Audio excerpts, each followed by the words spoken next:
Have you ever wondered why some people over 70 seem to have more consistent energy while others struggle with frequent bathroom trips and unpredictable blood sugar fluctuations? What I'm about to share might interest you because it's not about expensive medications or complicated treatments. It's about seven specific foods that, when eaten after 6 in the evening, may potentially support your body's natural response to both blood sugar management and bladder comfort in ways that emerging research is beginning to explore. What I'm about to share with you offers a different perspective on evening meals and blood sugar management. As with any health related information, it's always wise to discuss new approaches with your healthcare provider, especially if you have existing conditions or take medications. These aren't just any foods, these are common items that may work together when consumed during a specific time window that many people don't fully utilize. I'm Dr. Eleanor Grace Whitford, and I've spent the last 18 years focusing on preventive and longevity approaches for patients over 50. During my practice at Harvard Medical School and later research at Stanford University, I've observed something interesting.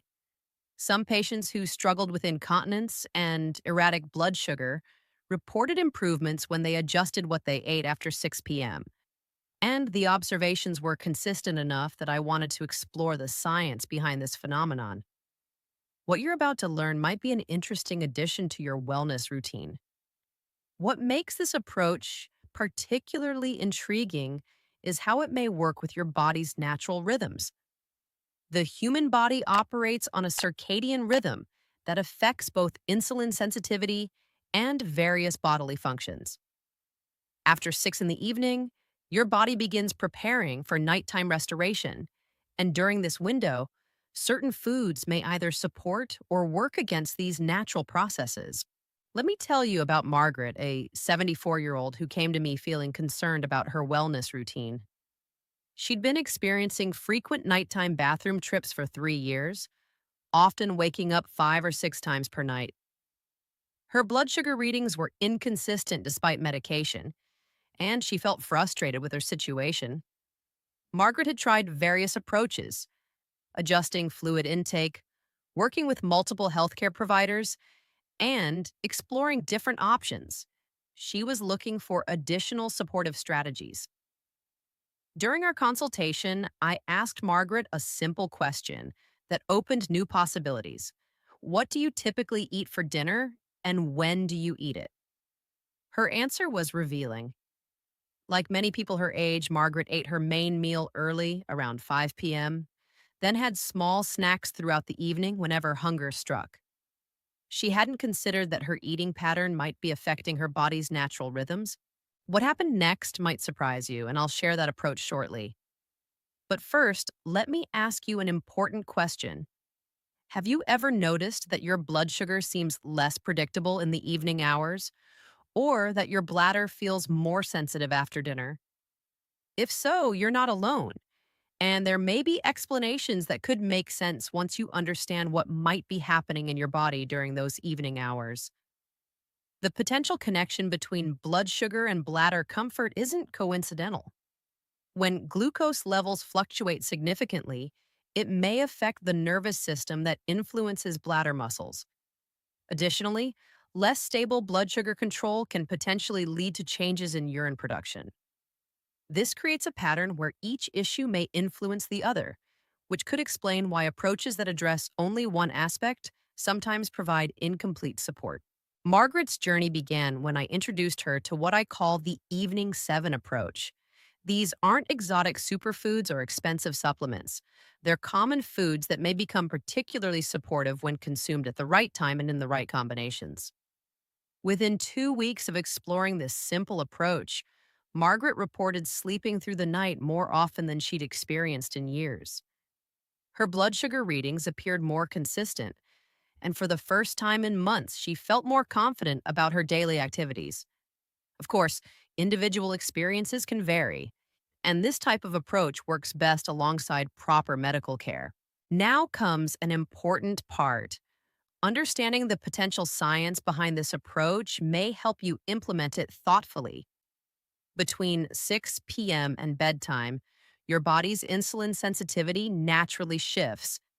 This change, combined with decreasing physical activity as you prepare for sleep, can potentially cause blood sugar variations that may trigger responses affecting various bodily functions.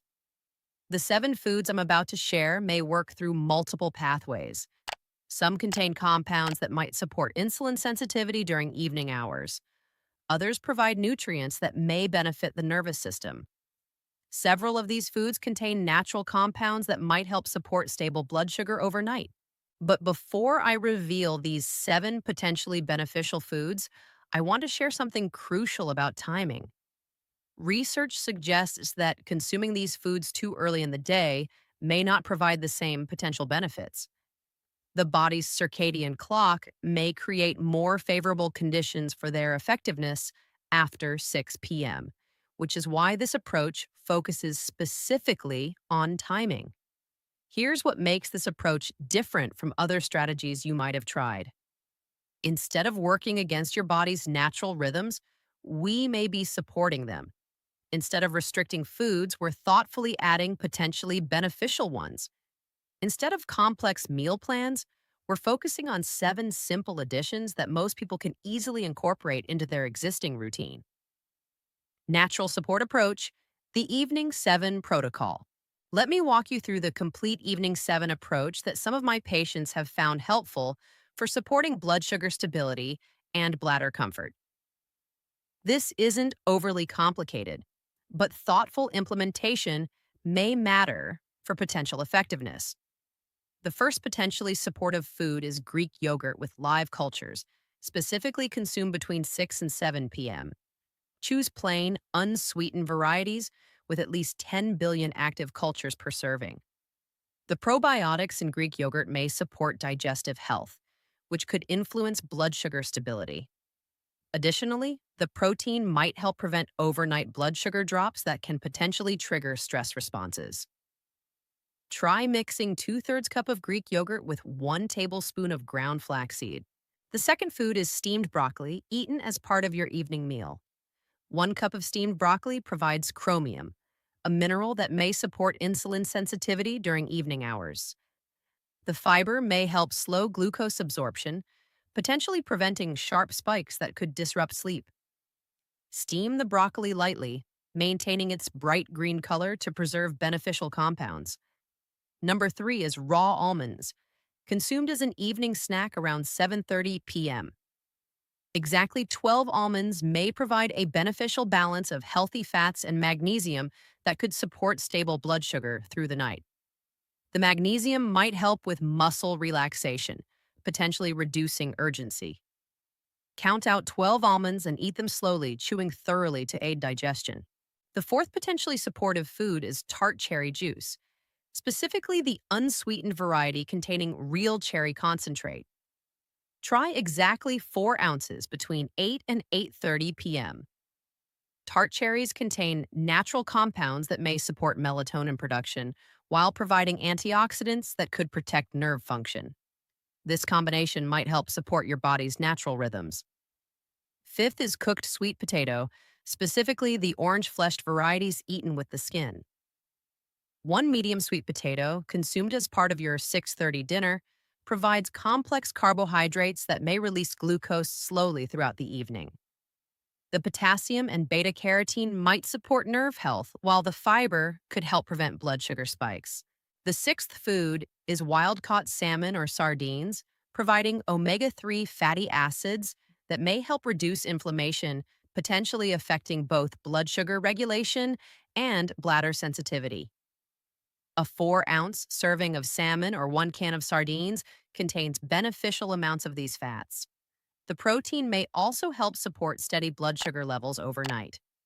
Finally, the 7th potentially supportive food is chamomile tea, prepared with 2 tea bags and consumed exactly 1 hour before your intended bedtime.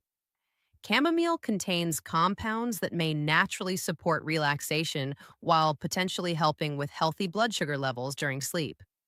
The timing may be important because drinking it too close to bedtime might increase nighttime bathroom trips, while drinking it too early could reduce its calming potential. This approach may work synergistically, meaning each food might enhance the potential effects of the others when consumed in the suggested sequence and timing. The combination may address both blood sugar stability and bladder comfort through multiple biological pathways, which could explain why some people report improvements in both areas. Now, I know what many of you might be thinking. This sounds perhaps too simple to be effective, especially if you've been managing these concerns for months or years. That's exactly what Robert, one of my 78-year-old patients, said when I first explained this approach to him. Robert had been managing type 2 diabetes for 15 years and had developed bladder control concerns that were affecting his quality of life. Robert was initially skeptical because he'd explored numerous dietary approaches over the years, including various low carb diets, intermittent fasting, and different supplements. Nothing had provided the consistent support he was hoping for. His blood sugar readings varied significantly throughout the day, and he was waking up 3 to 4 times each night, leaving him feeling tired and frustrated. The turning point for Robert came when I explained the potential science behind circadian rhythm nutrition and how the body's sensitivity to different nutrients may change throughout the day. He realized that his previous dietary attempts had focused only on what to eat rather than when to eat it. This insight motivated him to explore the Evening 7 approach exactly as suggested.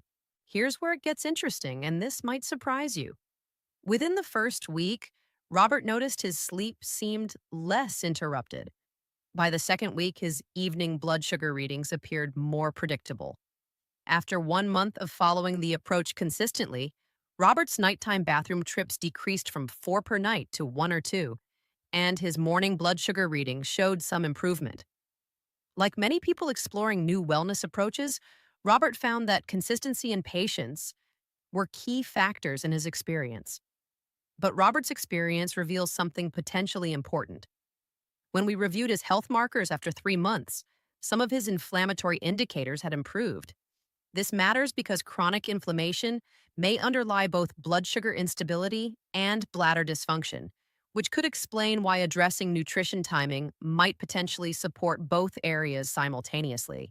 Could you already be experiencing circadian rhythm disruption without knowing it? Many people assume that irregular blood sugar and bladder concerns are inevitable parts of aging. But research suggests that much of what we attribute to aging might be related to disrupted biological rhythms that could potentially be supported through targeted nutritional timing. It may be helpful to understand that implementing this approach thoughtfully requires attention to several important details that can make the difference between success and disappointment. The sequence may matter, the timing could be important, and the quality of the foods might matter more than most people realize. Let me share the most common challenges I observe when people try to implement this approach. First, they substitute similar foods, thinking the effects will be the same.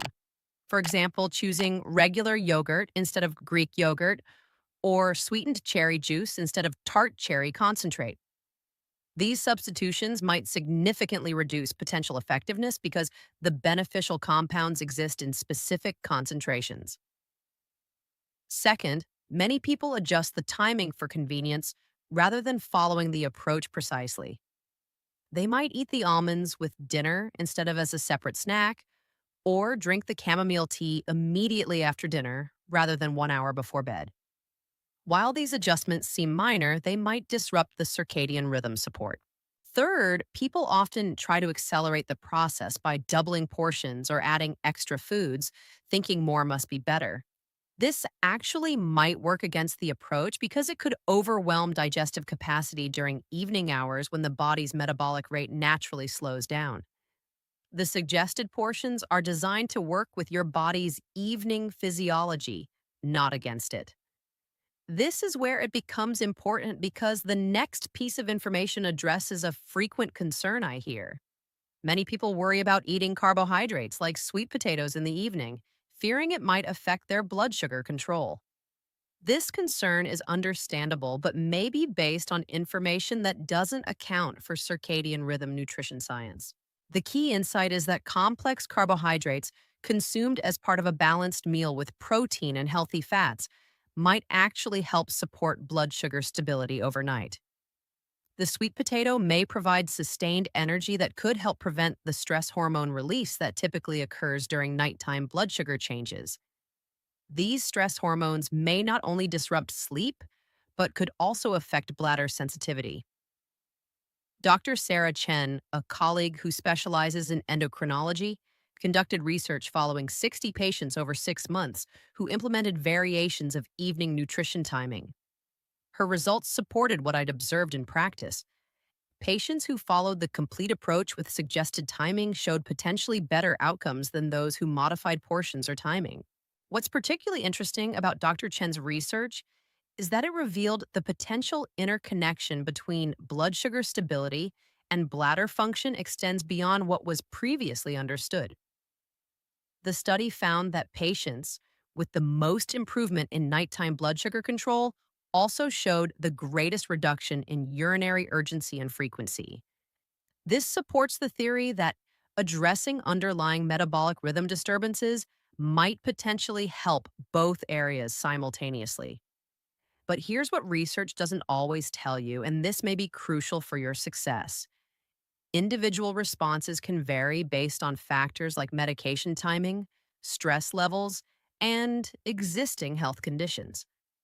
Some people notice improvements within days, while others might need 4 to 6 weeks to see significant changes. This variation doesn't mean the approach isn't working. It might mean your body needs more time to adjust its circadian rhythms. Let me address another important consideration that affects many people in this age group. If you're currently taking medications for blood sugar control or bladder function, you might wonder how this nutritional approach interacts with your prescribed treatments. This is an excellent question that demonstrates the importance of working with your healthcare provider when making any dietary changes.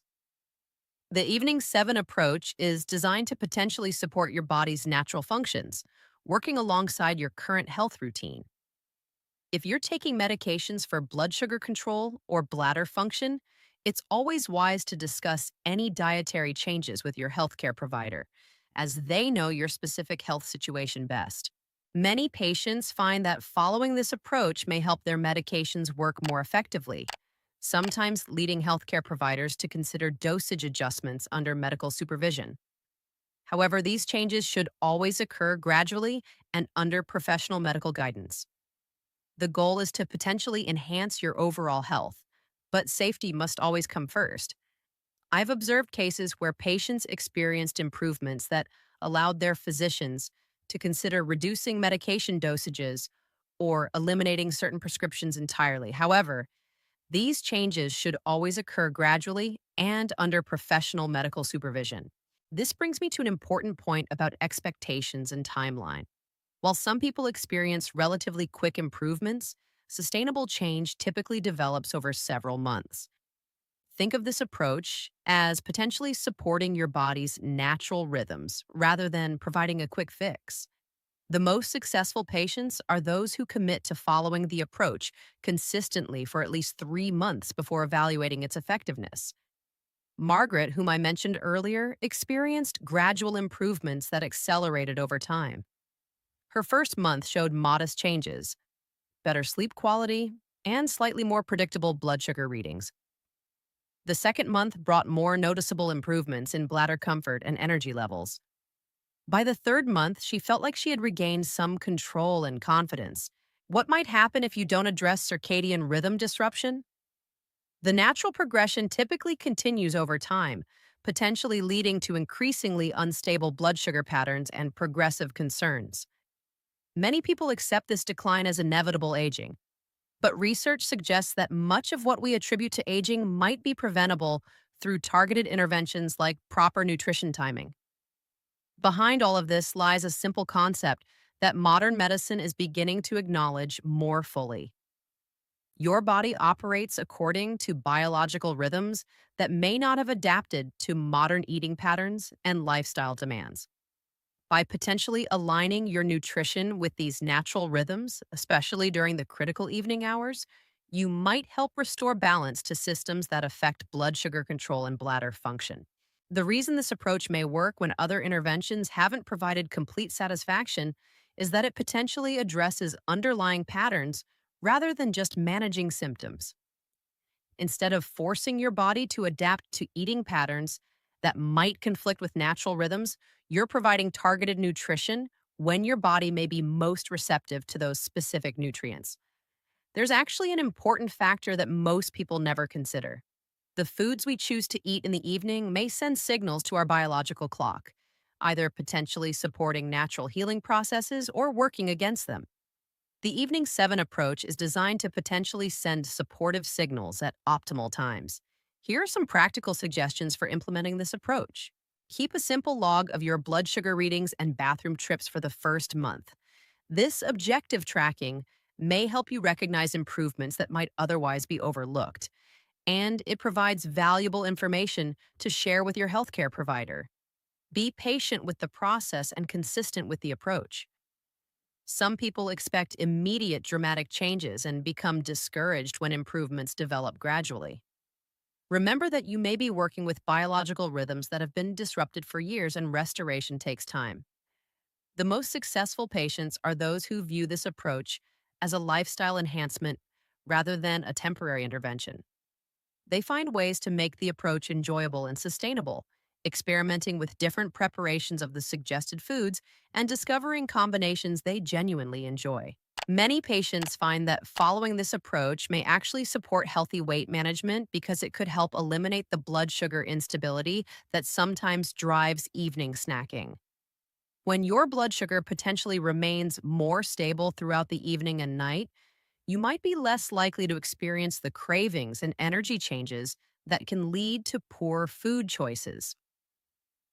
This comprehensive improvement may occur because the approach potentially addresses underlying circadian rhythm disruptions that affect multiple body systems simultaneously.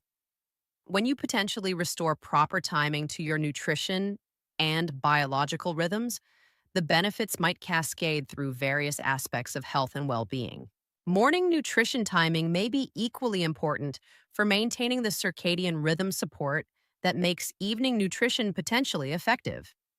Eating breakfast within 2 hours of waking might help establish the daily rhythm that makes your body more responsive to the evening approach. Skipping breakfast or eating it very late could potentially disrupt the biological clock and reduce the effectiveness of evening interventions. Similarly, consistent sleep timing may support the hormonal rhythms that govern both blood sugar control and bladder function. Going to bed and waking up at approximately the same times each day, even on weekends, might help maintain the circadian rhythm stability that makes nutritional timing approaches most potentially effective. Physical activity may also play a supportive role, though it doesn't need to be intensive or complicated.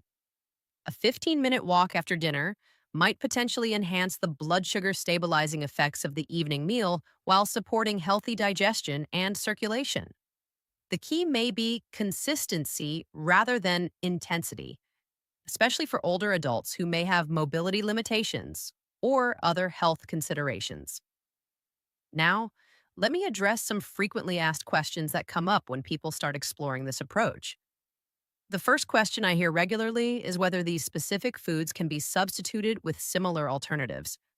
While some flexibility may be possible, the foods in the Evening 7 approach were chosen for their specific nutrient profiles and their documented effects on circadian rhythm function. For example, if you can't tolerate dairy, you might substitute Greek yogurt with a high protein, probiotic rich, plant based alternative, but you'll need to ensure it contains live cultures and adequate protein content. If you're allergic to tree nuts, sunflower seeds might provide some similar benefits to almonds, though the mineral profile is different and results may vary. The second common question relates to portion sizes and whether they need to be adjusted based on body weight or activity level. The suggested portions are based on research studying average-sized adults and the amounts potentially needed to achieve specific metabolic effects.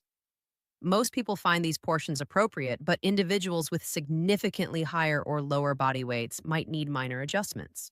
If you weigh less than 120 pounds, you might consider reducing portions by about 20%.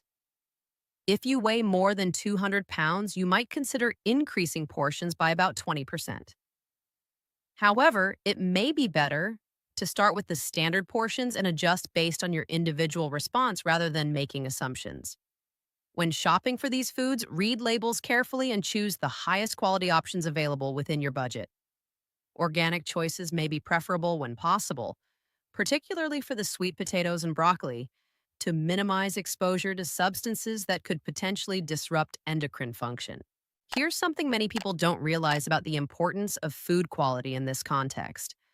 The beneficial compounds that make these foods potentially effective for blood sugar and bladder support can be significantly reduced by processing storage and preparation methods. Fresh or properly frozen vegetables may retain more beneficial nutrients than canned varieties. Wild-caught fish might provide higher levels of omega-3 fatty acids than farm-raised alternatives. The preparation methods I suggest also potentially optimize the availability of beneficial compounds. Steaming broccoli may preserve more of its chromium and vitamin content than boiling or microwaving. Eating sweet potatoes with the skin includes fiber and nutrients that are concentrated just below the surface. Chewing almonds thoroughly might increase the absorption of magnesium and healthy fats. Let me share one more experience that illustrates the potential comprehensive benefits many people report with this approach. Frank, a 76-year-old retired teacher, came to me feeling frustrated about his increasing bladder control concerns. The problem had progressed to the point where he was avoiding social activities and had stopped his regular volunteering because of anxiety about bathroom access. Frank's blood sugar readings were also becoming more erratic, despite taking medication as prescribed. His energy levels were unpredictable, and he felt like his body was failing him in multiple ways simultaneously. He'd tried several dietary approaches and bladder training techniques without significant improvement, leaving him feeling discouraged about his situation. When I introduced Frank to the Evening 7 approach, he was initially skeptical because it seemed almost too simple compared to the complex interventions he'd tried previously. However, his motivation led him to follow the approach exactly as outlined, and he committed to giving it 3 months before making any judgments about its potential effectiveness. Frank's journey was gradual but encouraging. The first month brought subtle improvements in sleep quality and energy levels that gave him hope the approach might be working. The second month showed more obvious improvements in bladder comfort and blood sugar stability that restored some of his confidence in social situations. By the third month, Frank felt comfortable resuming his volunteer activities and social commitments. His blood sugar readings had become much more predictable, and his nighttime bathroom trips had decreased from 4 or 5 per night to 1 or 2. Most importantly, he felt like he had regained some control over his body and his life. Frank's experience highlights something I observe consistently with patients who successfully implement this approach. The potential improvements may extend beyond the specific symptoms of blood sugar instability and bladder dysfunction to include enhanced overall energy, better sleep quality, improved mood, and restored confidence in physical abilities. As with any wellness approach, individual experiences vary, and this information is meant to be educational rather than prescriptive. Working with healthcare professionals who understand your unique health situation remains the foundation of good health management. The Evening 7 approach represents a simple yet potentially powerful way to work with your body's natural rhythms. Whether you're dealing with blood sugar concerns, bladder comfort issues, or simply looking to optimize your evening wellness routine, understanding how timing affects nutrition can be a valuable addition to your health knowledge.